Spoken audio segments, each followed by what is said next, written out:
Fry lang natin siya ng bahagya, guys. Ayan. Natin yan, guys. Kakaibang luto naman sa isdang tambakol. Ayan.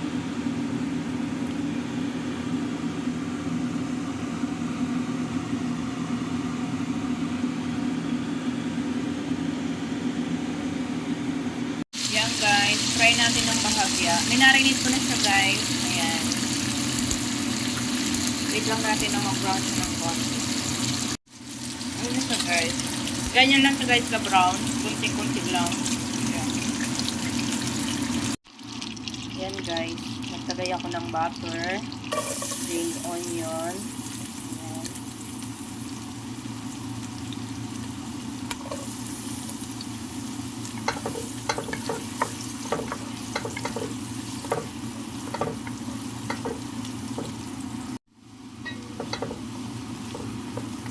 Garlic, guys. Sinunod ko na, guys, yung garlic. Nag-add din ako, guys, ng tomato. Ayan.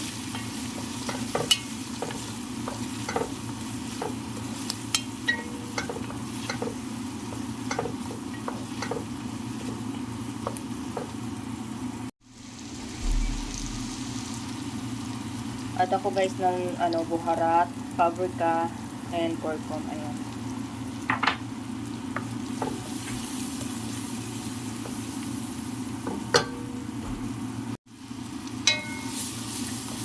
Then, tomato paste, guys, konti. Then, meron din akong tomato na blend. Ayan, konti lang. Ayan, guys.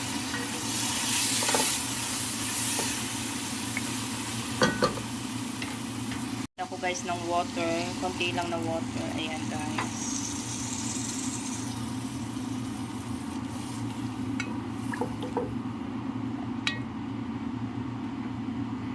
Ayan na siya, guys. Then, mag-add ako, guys, ng coriander. Ayan. Lagay ko siya. Coriander and coriander yan, guys. Then, dill. Ayan. Yung malilit na dahon yan, guys. Ayan. Ayan. After ng, guys, lagay na natin yung ating, ayan, yung fish natin. Yung ating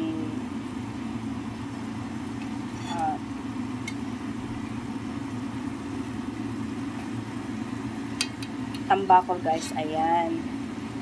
Ganyan lang siya, guys. Then, ayan.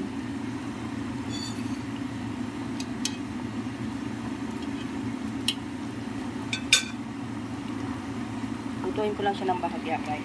Ayan na, guys, yung ating fish. Then, ayan yung ating rice. Ilalagay natin yan sa ibabaw dito sa ating kanin. Sa ating tambakol. Ayan, guys. Maglagay ulit ako ng kisbara. Ayan. Then, lagay natin yung sili. Ayan. Guys, saka ko na siya ilagay yung ating rice. Ayan.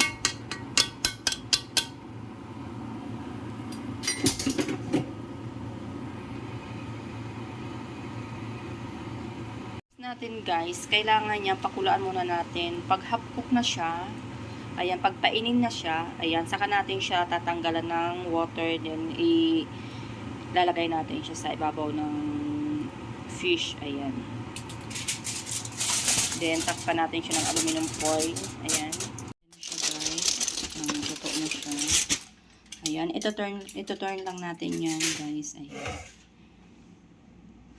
Ayan na siya, guys. Na-turn ko na yung ating rice. Ayan. Nasa ibabaw yung ating fish. Ayan.